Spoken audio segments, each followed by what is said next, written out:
Good afternoon. My name is Lucy Sandell, and I'm thrilled that you're joining us for Everything is Negotiable. This webinar will be recorded. I'll be sharing the link to the recording and the slide presentation with all registrants. Our presenter today is Emily Backe. Emily is the Director of Career Development for the Financial Mathematics program here at the University of Chicago, and a really terrific colleague. It's my pleasure to hand over the controls to Emily. Thanks, Lucy. Hi, everybody. I'm very happy to be here and looking forward to a great conversation today. So just a very quick shot about my background.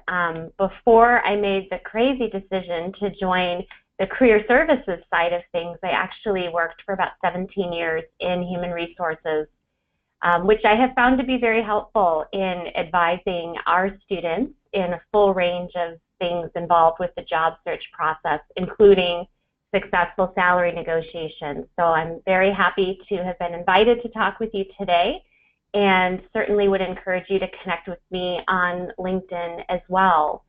So before we jump in, I think Lucy has a poll that she's going to put up on the screen. Yep. Okay, the question is, I haven't negotiated my starting salary in the past, and the first three are true. True, I don't know how to negotiate without sounding ungrateful. True, but I'd love to do so if I knew how. True, I'm so happy with the offer that I say yes immediately. False, I negotiate, but my results have been unsatisfactory. Or false, I negotiate, but I fear leaving money on the table. So go ahead and start answering, folks, and then I'll pop up the poll.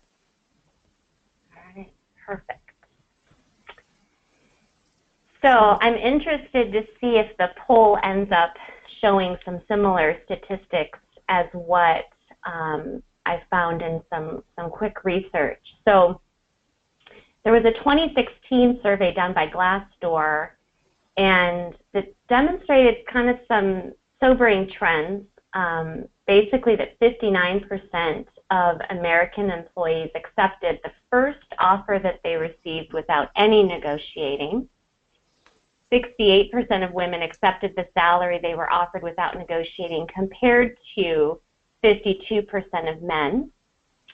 66% of workers aged 45 to 54 accepted the first offer without negotiating, compared to 55% of those aged 35 to 44, and 60% of those aged 18 to 34. And they saw that as age increased, so did the gender gap. So 77% of women aged 45 to 54 reported that they accepted the first offer without negotiating. When they did negotiate, only 10% of employees reported getting more money in their current or most recent job. So it's definitely time to do some work to hopefully change those stats. So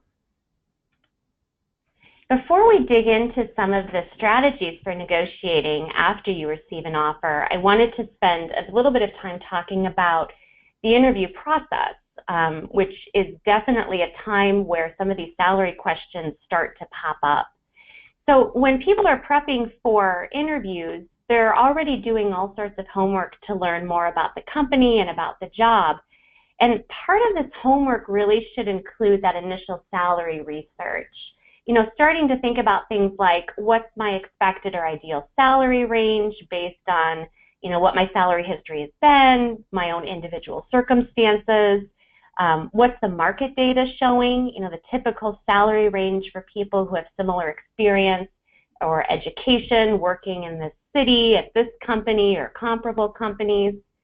So these questions are important because the plan is that you'll be prepared with an ideal salary range by the time you get to the interview stage, but that you'll actually keep that information in your back pocket. So the interview stage is typically not the best place to start talking about salary, but you want to be prepared already by the time you get to that point. So it's not uncommon to see a version of these questions during the application or interview stage.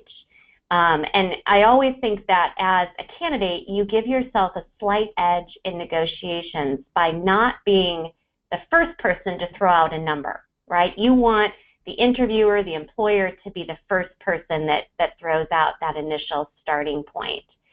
So there are some ways to answer these interview questions that can help to deflect or force, hopefully, the employer to reveal some information first.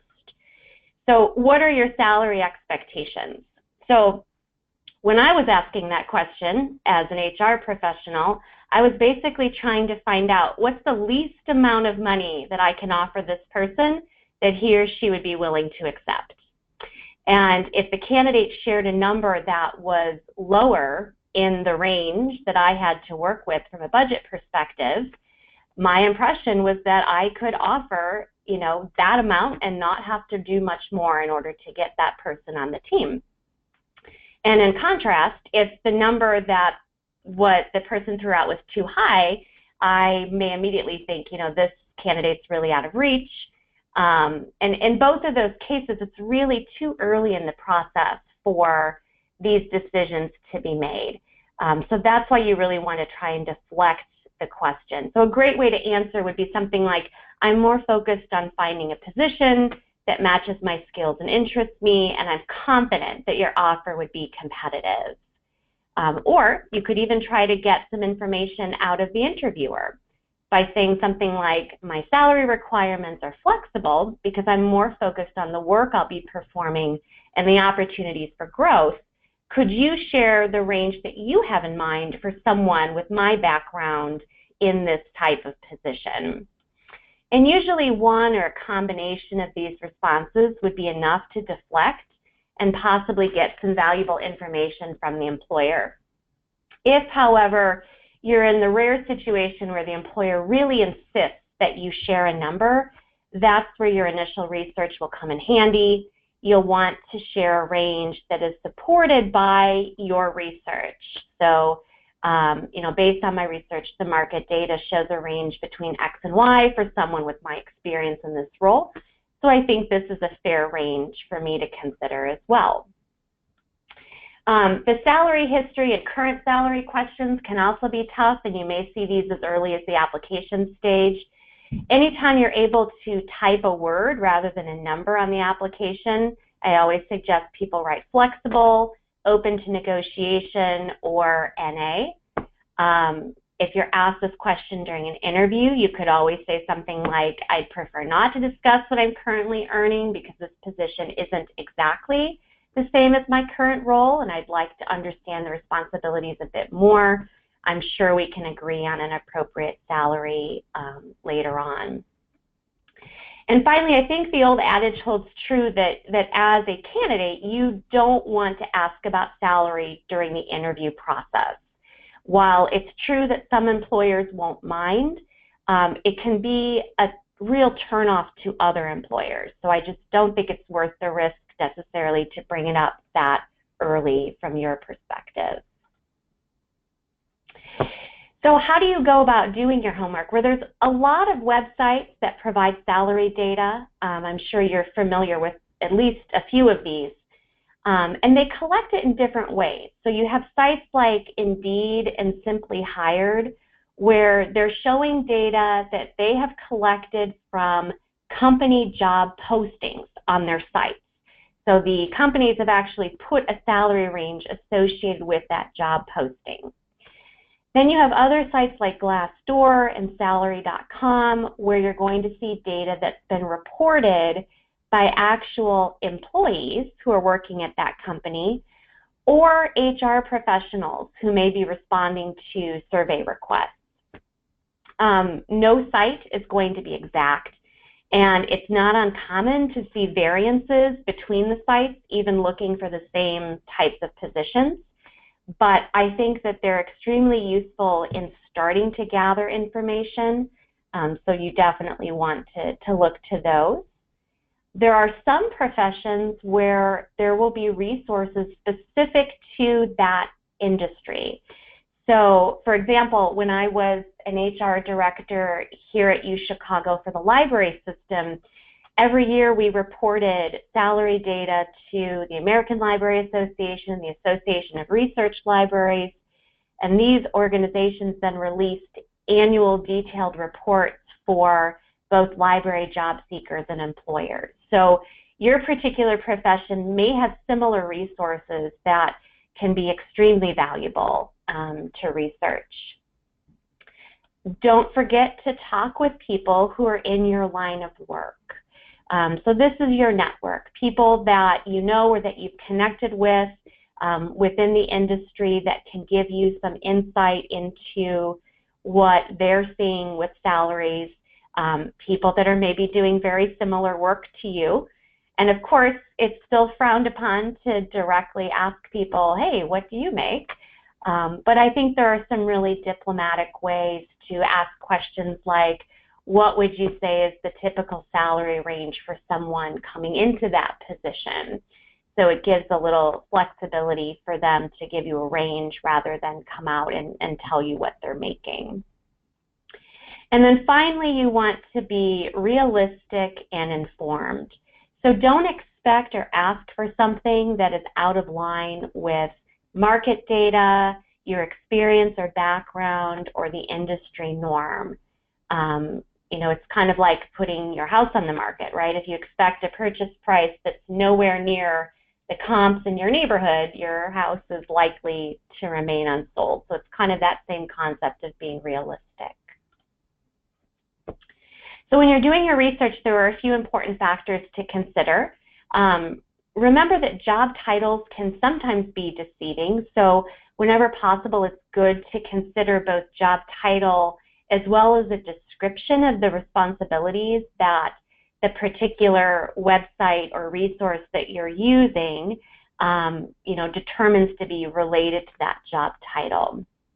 So for certain jobs, you know, salary may not be negotiable. So if you're being hired into a starting class, for example, the offer might be non-negotiable because everyone who's being hired into that first level analyst role, for example, is being hired in at the same rate. So knowing kind of the job title and the responsibilities and any policies around that are important. Also, what is the industry? So for example, a communications director at a nonprofit organization is likely going to have a very different salary than that same position at a for-profit company. A government or public sector job, for example, may also have limitations on how much that employer can negotiate based on set pay grade restrictions. So you want to know the industry, you also want to know the company. Are they profitable? Are they growing? You know, these are things that can be really beneficial in negotiating a higher salary as well. And again, those sites like Glassdoor can help you to gain some insight into current employee views on pay and working conditions and success of the company as well.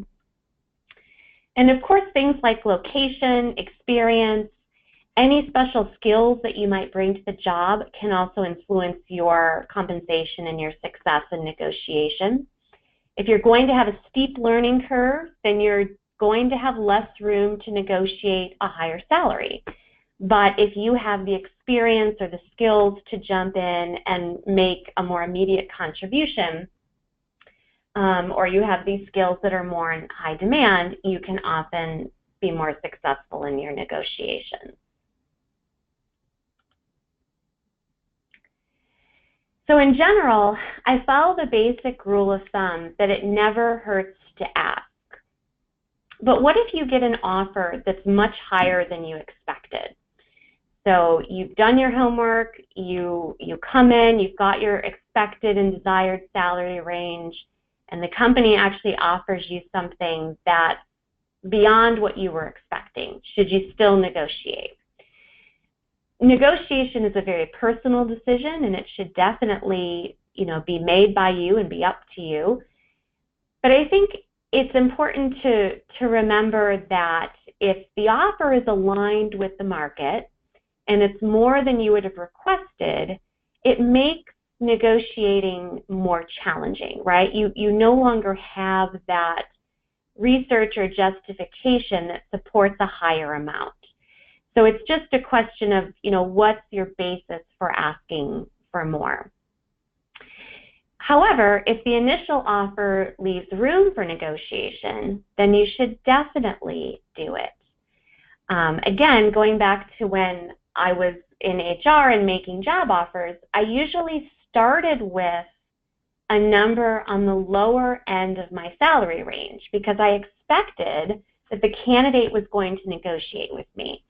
So if I knew what my limit was, I always went off a little lower in order to make room for some of that back and forth. There were definitely times when I was trying to hire someone who I knew was going to be at the high end of my budget. And in those instances, I was honest with them and I told them up front that I was making my best offer from the start. But most times I needed to leave that wiggle room, and I think that's the case for many employers as well. Most employers will expect you to negotiate, so don't be afraid to ask. The key is how you ask and what you ask for. So a couple of, I think, really key points here is at the point of the offer, be gracious. Even if the offer is lower than you expected, it's still an offer. And it's very important to thank the employer for the offer, to express your happiness in being selected. That's where sort of this confident but professional piece I think is really important. If you haven't received it already, this is a great time to ask for information about benefits and other perks that come along with the position. You're going to want to know the full package that's available to you before you start going through the negotiation process. You're also going to want the offer in writing. So if it hasn't already been sent, asking for it by email is great. And it's totally appropriate to ask for 24 to 48 hours to think it over and respond. And that's the time that you're really looking at that offer and considering the benefits and any additional information that you've learned about the compensation package through this particular offer stage. And you're comparing it to the salary research that you've done in order to come up with a reasonable counter. So you may not need 48 hours, but you definitely want to take some time to really look and come up with your counter. Even if you are pushed to accept right away or to make a decision right away, I think it's important to, again, still be enthusiastic and gracious, but firm about wanting to take just a bit of time to review and come back with your decision. So many negotiations are done in person or by phone. And that's just sort of recommended for the concept of kind of tone, right? Tone and enthusiasm and warmth, all of those things can tend to be lost a little bit over email, but can definitely come through over phone. And so that's usually why the best practice is recommended in that way. But if you've been communicating with HR or the hiring manager by email, you can certainly negotiate over email as well. You just want to pay extra attention to the tone of your email, since it's going to tend to come off a bit colder than a phone conversation. So infusing as much pleasant conversation and openness into your message as possible can be useful if you are going back to do your negotiations by email. So I wanted to share a couple of sample negotiation scripts, and these can be found on the web too. So I encourage you, when you're doing your research on salary, that you're also looking at some of these other great websites that have tips and wording that people can use to make sure they're comfortable in that stage. But before I go into that, I wanted to share an example of a failed negotiation that I've witnessed.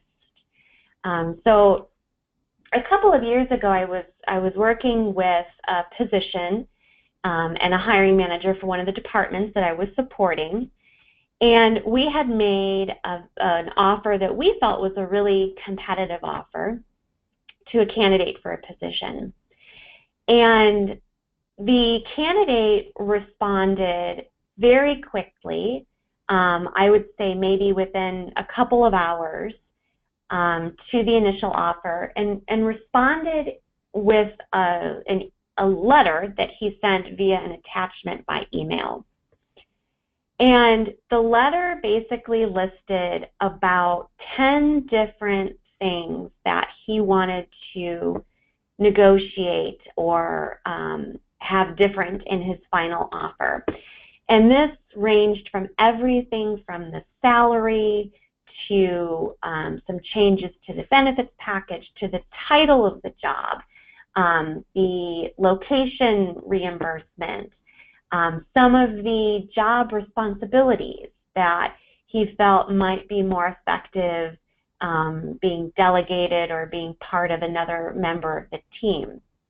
So it was a very interesting experience, because basically the candidate did the opposite of literally every recommended negotiation tactic that's out there. There was absolutely no warmth or graciousness that came across in the letter. So as an employer, it made us feel as if we had insulted him with our offer. The request basically read like a list of demands rather than a conversation of trying to negotiate where there might be room to move.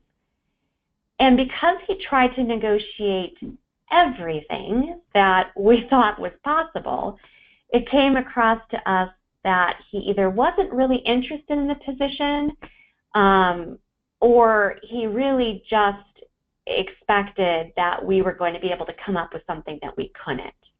Now, none of these things may have been true, right? He may have just thought, I'm going to try to see what I can get out of this. I'm going to throw everything but the kitchen sink out there, and maybe they'll come back with a couple of things that will work. I'm not sure what his motivation was or what his thought process was. What I know, though, is that as the employer making the offer, the hiring manager, who was the person who would be supervising this individual, was immediately turned off by this and really felt like this was someone who didn't want this job, wanted a completely different job, and based on how we were reading his response, was someone that we likely did not want to work with. We ended up deciding not to move forward with this person, and we went back and we expressed why, and the person was completely fine with that, which kind of reinforced our belief that this was not the right job that he wanted. And this is a very extreme example. It's the only time in my experience that we've ever had a negative response to a negotiation. And so I hope that you hear this example not as a thing of don't negotiate because employers are going to react negatively, but instead as an example of the importance of how you do the negotiation, that it is a conversation, that it is not a, back and forth courtroom argument, right? That these are people on both sides, and that even at the point where the offer has been made and you're entering the negotiation period, you're still considered a candidate. And so the things that you say and how you say them are reflective of how an employer will think that you'll be on the job. So in contrast to this extreme example, I wanted to share a script that I found through my research, and this is from Rebecca Thorman at U.S. News and World Report. It's a simple script, but I think that it's a really effective starting point and kind of brings in all of those elements. So again, responding to the offer of being very grateful, and thanking them and following up by saying, I'm really excited to work here and I know that I can bring a lot of value.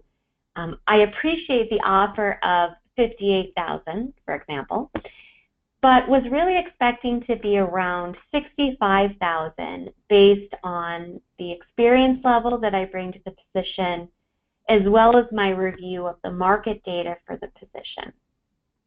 Could we take a look at a salary of $65,000 instead? So again, it's a very simple statement. It has those elements of graciousness, professionalism, market data, and we're making the assumption here that the $65,000 really did come from your market research and is not just a number that's been pulled out of the air. Something like that response is a great way to get the conversation going. And it then allows the recruiter or whomever you're interacting with to be able to say at that point, well, no, we're not going to be able to go higher. We're actually making our highest offer here. Or to be able to say, let me take that back and see if we have any wiggle room or if we can come back with a number. They may already be prepared that you're going to negotiate, and they might circle back with another number right at that moment. But this is the point where you can get that conversation started. So let's say that the next response you get from the employer is a response that you're happy with. They respond to your counteroffer, you decide to accept, then the only next step for you is to go out and celebrate. You've been successful in negotiating a higher salary. But let's say that the employer comes back and either says they can't offer you more money, or they come back with a number that's still lower than what you were hoping for based on your research. This is the point where you have a great opportunity to see if any of the other additional benefits or perks are negotiable. So other things that can be explored are things like signing bonuses, extra vacation time, financial or time off support for continuing education, possibly flexible work options as well. These are things that can provide some real monetary value to you that an employer might have some more flexibility in negotiating if they can't budge the salary number. So again, I don't recommend negotiating an improvement to every benefit, right? So here's where you want to be thoughtful and realistic, and you want to have done your thinking and your preparation before this point, just in case you're in this situation where you have the opportunity to negotiate off of an additional perk. So pick one or two of the most important perks that you'd like to see if negotiation is an option, and be prepared to propose something reasonable. So, for example, having going from a 2-week vacation to 4 weeks of vacation is probably not reasonable. But seeing if you could add, an additional 3 to 5 days may be a reasonable thing to present to an employer. Another item that could be negotiable is the position level. So maybe your experience that you bring to the position is enough to push you into a higher level role. And this might allow the employer to offer more salary just because you're in that next tier. So this is a situation that can sometimes occur when employers are hiring a group or a class, right? So this is probably more common for people who are newer into the job market and are working for larger organizations where everyone is coming in at a level 1 X, whatever, position title would be X, right? So level 1. But maybe you're able to come in and justify a higher level because you have more experience than what they typically would look for at the level 1. And you'd be able to determine that usually from the job description. So asking whether or not that's a possibility. Whatever is agreed upon during this stage should be put in writing, just like your original offer letter. So even if the salary doesn't change, but you were able to negotiate some more vacation days or a signing bonus, that needs to then be put into a revised offer letter so that everybody is on the same page and the agreement stays in place even if the recruiter or hiring manager leaves the organization. And then finally, you also want to already be prepared in knowing what is your walkaway number. So according to Jack Chapman, who's a career coach and an author that has really put out some useful information, he advises that you have an ideal number, a satisfactory number, and a no-go number. And the no-go number is the number that you will turn down, and it's the amount that you're willing to walk away. So again, these numbers should be based on your research and your individual circumstances.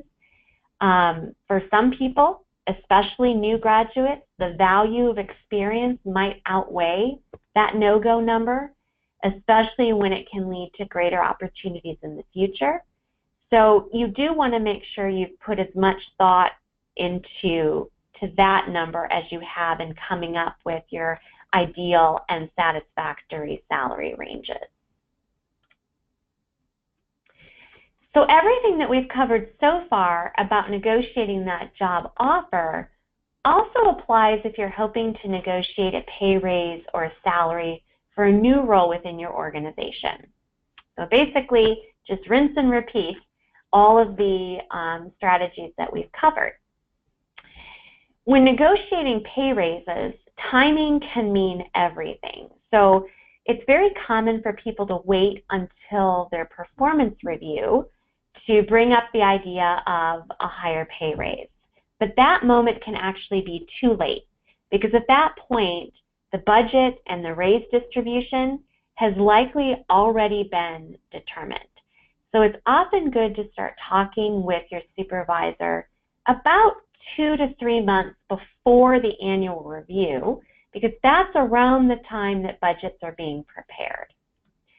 So again, your delivery and your message is just as important when you're having these discussions. So you want to stay positive. Jacqueline Smith of Forbes has a nice script that I liked, which was, I really enjoy working here and I find my projects very challenging. In the last year, I've been feeling that the scope of my work has expanded quite a bit. I believe my roles and responsibilities and my contributions have risen, and I'd like to discuss with you the possibility of reviewing my compensation. So it's a great way to, again, start the conversation. You need to be prepared. Your data includes not only salary research, right, looking at what's the market data for the type of work you're performing, but also what's the data supporting your performance and your work. So recent performance appraisals or feedback that you might have. Examples, specific examples of expanded responsibilities. Significant projects or work that you've done that has resulted in value for the organization. All of these things you should consider support data and should be part of the information that you present when you start talking about this request. And again, this is all presented in a very positive way, not in a look at all these things that I've been doing for free for you for the last year. You know, it's about time you give me this raise, but instead, you know, these have all been really valuable experiences for you, and you've really grown in the role, and now you're looking to see if there's an opportunity for you to also see a growth in the compensation that reflects the work that you've been doing. Don't expect that you're going to receive an immediate answer, because it's very likely that your supervisor is going to have to discuss this with HR or other budget approvers. And be aware that some companies might have strict policies about compensation. So there may be budget constraints, or there might be policies that dictate when raises occur and what maximum raises are allowed. And that's just going to depend on an individual organization. If you're offered a promotion, right, as opposed to, just kind of taking on some of these additional responsibilities and now going and asking for some additional money, but in a different situation where you're offered a formal promotion, you also have an opportunity to negotiate pay. So again, using the market data to your advantage is important, not just to show justification for the salary that you're countering, but also to show how much it would cost the company to hire someone outside of the organization for this role. So using a data-driven approach can help you to get some of that wiggle room. The costs to replace you are higher than just the salary, right? So training a new employee and the loss of productivity while that employee gets up to speed can also be costly. So in some ways, you have an even greater leverage for negotiating when receiving a promotion, because there is a higher cost to that employer not to promote from within. So again, if you're not successful in getting a higher raise or promotion salary, consider negotiating the other perks. Something like flexible work arrangements, those are often perks that are even easier to negotiate at this stage than at the initial offer, because you've already worked for the organization, you've proven yourself to be productive and trustworthy. And so being able to negotiate some work from home or flexible options like that could be a really great perk. And finally, don't make threats to leave unless you get a raise. That's not a really good negotiation tactic, because again, you're trying to preserve a relationship with your supervisor. You're already on the job. You work with these people every day. And while ultimately you might decide that it's best for you to make a move outside of the company, the idea of leaving should not be presented as a threat or an ultimatum. If you do ultimately decide that the organization is not going to be able to meet your needs and you want to leave for another position, always bow out with grace. You certainly don't want to close off an opportunity for them to come back with a potential counter offer or something down the road. So that's where, remaining gracious and professional throughout this process is so important. So finally, this is the bottom line, right? Do your homework and prepare. The more information you have, the more you'll be able to make rational and realistic counteroffers. It doesn't always make sense to negotiate, so don't negotiate just because. If you get that great offer that you're happy with, that meets the data you have found, then it's fine to accept it and be thrilled. But when it does make sense to negotiate, don't be afraid to ask. Do it in the right way, and you will see that the worst that can happen is that you're not successful in getting more money. But the best that can happen is that you're able to get exactly what you were looking for. And always remember that usually everything is negotiable. So don't forget about the perks if you're not able to get more money, or some other areas that you might be able to get some real monetary value. So I hope this was useful, and I'm happy to stop now and take some questions. Great, thanks. And the first question you had just answered in the previous section of talking about raises and promotions, so perfect timing. We have one participant who wrote, I've had major problems with recruiters not working with me. My last job transition was facilitated by recruiter and made negotiating very frustrating. How do you work with the third party to get in your favor? Yeah, that's a great question, because third-party recruiters are obviously, they're taking it to another level, right? Because you've got the employer's budget, right?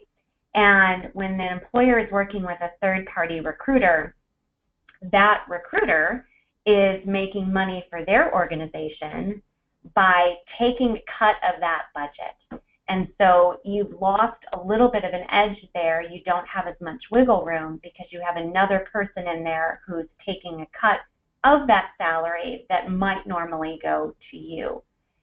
So again, I think that the same concept applies. If you have done the research to be able to present to them data that shows that this particular pay rate is what the going market data is supporting, then and it's realistic, then that recruiter is potentially going to need to do some wiggle room there as well, because the theory would be that if you're not going to accept the salary for the going market rate, they're not, for less than the going market rate, they're not going to find anybody who can.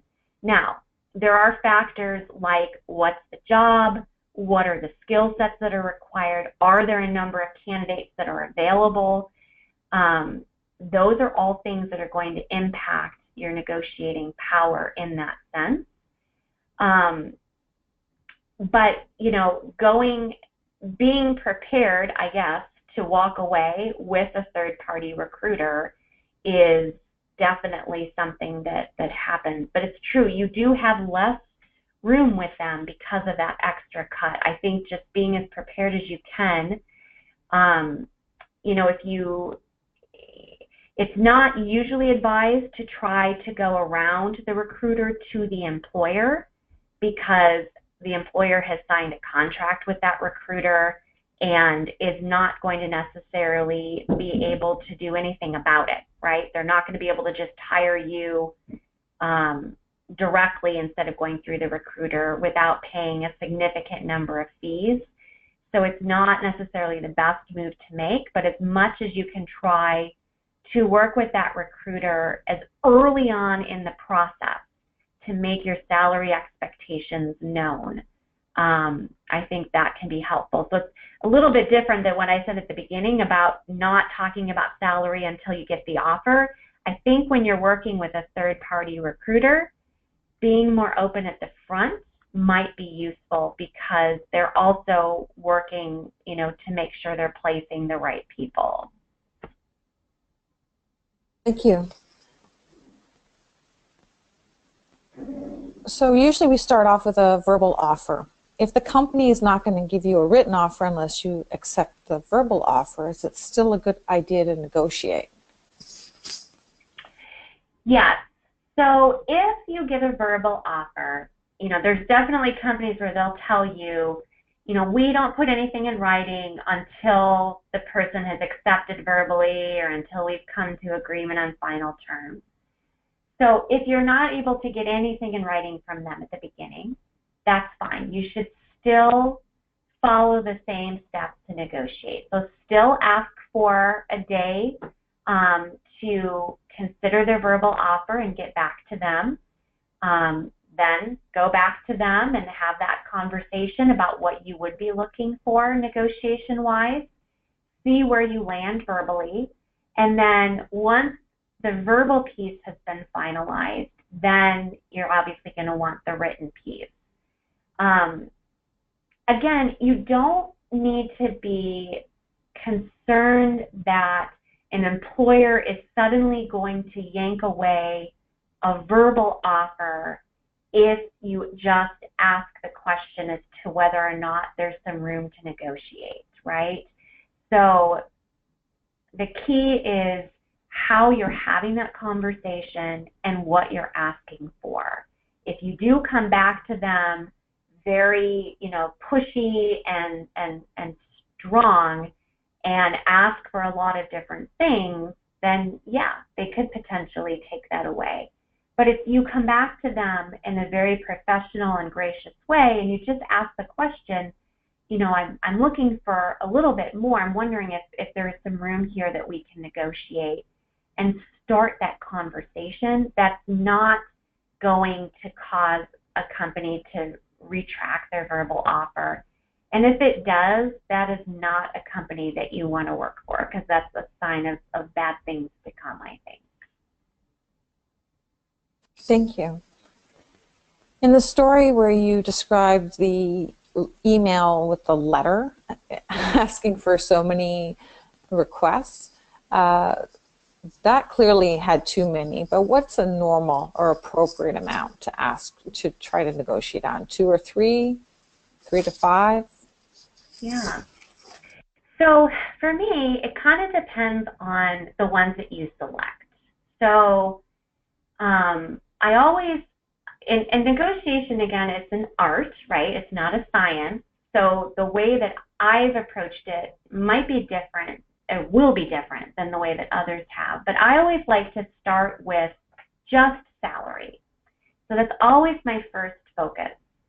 And then move on to the perks. And if I'm picking a perk like a signing bonus, that could end up being a decent amount of money, I might only start with that one.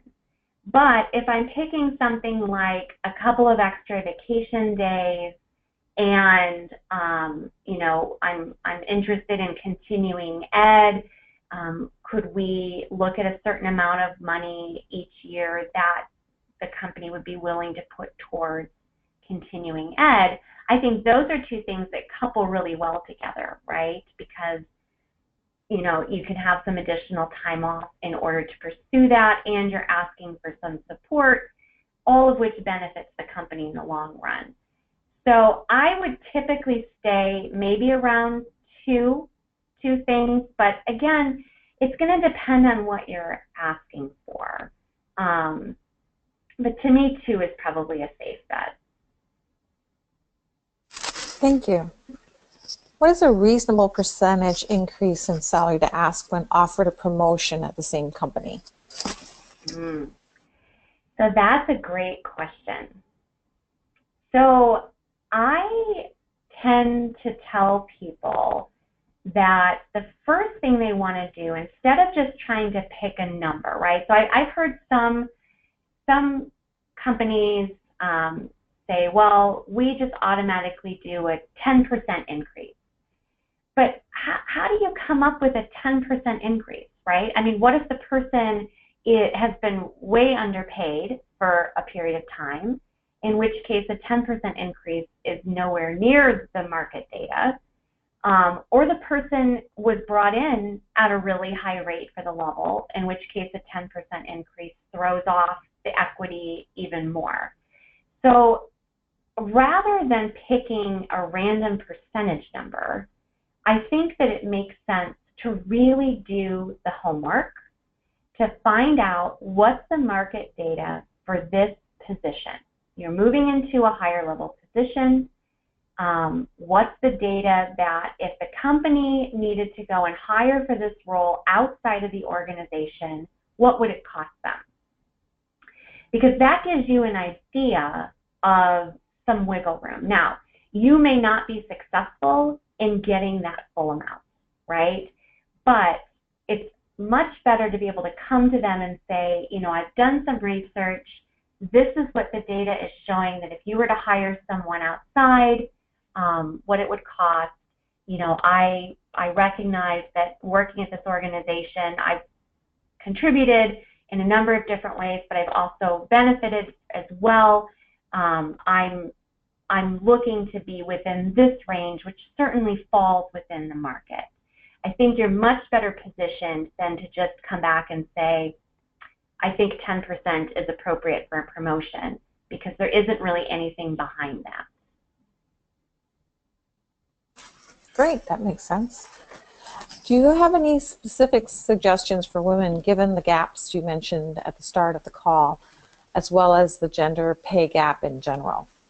Yeah, I mean, I have my own thoughts about it, which again are not scientifically based at all, but I feel like we always hear the stereotype or the qualitative anecdotes that women are just more likely to accept something without asking for more. And I don't know if that's true, but I mean, the data seems to show that there is some truth to it. And I think for women in particular, it's important for us to remember that it's okay for us to ask, and we should ask for more, just like our male counterparts, our male colleagues. And I think sometimes we shy away from that because we think that, it's not appropriate or it's just not something we're comfortable with. But I think it's something that we have to sort of force ourselves to be comfortable with and kind of get outside our comfort zone if that's something that makes us uneasy. So I just think the general advice that we give everyone is the same advice I give a woman, but I would also just really stress, even if it makes you uncomfortable, do it, try it, practice it, get comfortable with it. Practice it with friends as well so that you can get feedback and feel more confident when you're going in there. Thank you.